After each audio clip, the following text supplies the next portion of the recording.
So it's delightful to be here. I can't really see any of you with the brightness of the lights, but I'm just focused on these guys then. That'll work for me. I have not given a speech with slides in 15 years. So these are really old slides. More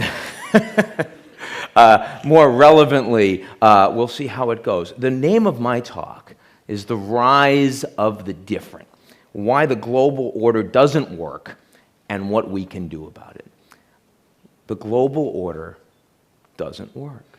I think that's obvious. We live in what I call a G0 world, not a G7, not a G20. You look around the world today, look at Europe, and it's very clear that while the United States is prepared to send Secretary Geithner over and over to dispense advice, he's not writing any checks.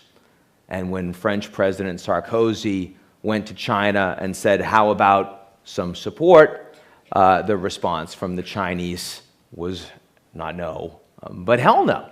If the Europeans are going to get through this crisis, as I believe they ultimately will, they will get through it themselves. Afghanistan. The United States is leaving Afghanistan. Around 2014, the country will fall apart.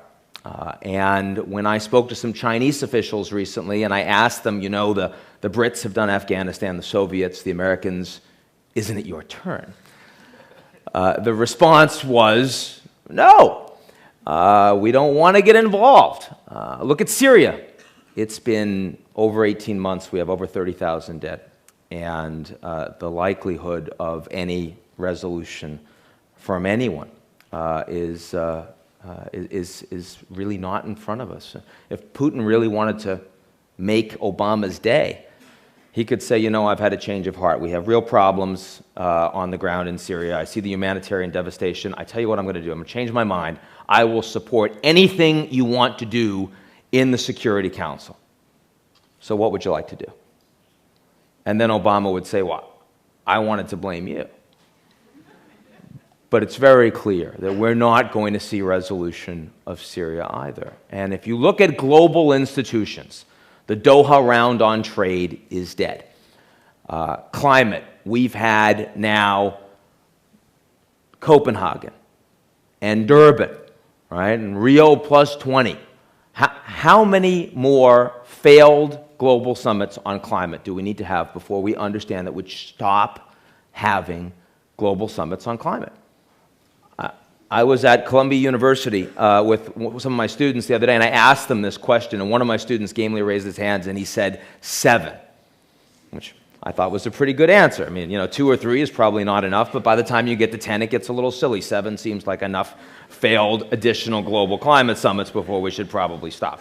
So, look, we are in this environment. It's very clear, and it's a very different world order from the one we had over the past decades. The old world order was led by the United States.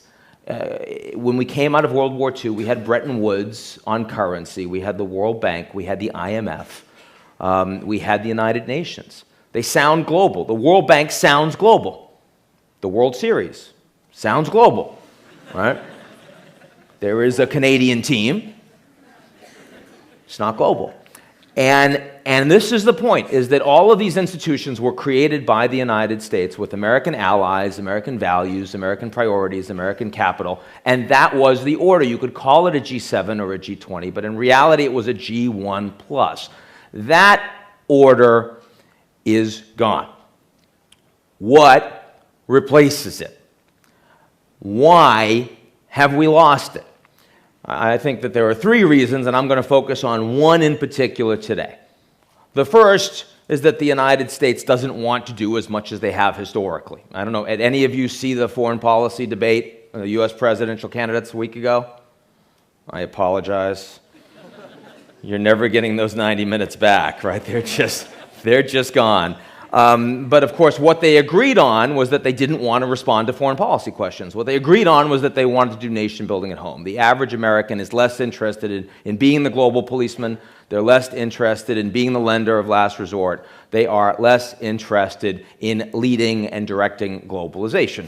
Second major region is that Europe and Japan, America's major allies, don't want to do this either. They are busy. They are distracted. It's very clear that for the last 3 years, the Europeans have been maximally distracted by crisis. That's not going to change. Japan, we've had now 18 governments in 22 years, modern-day Asian record.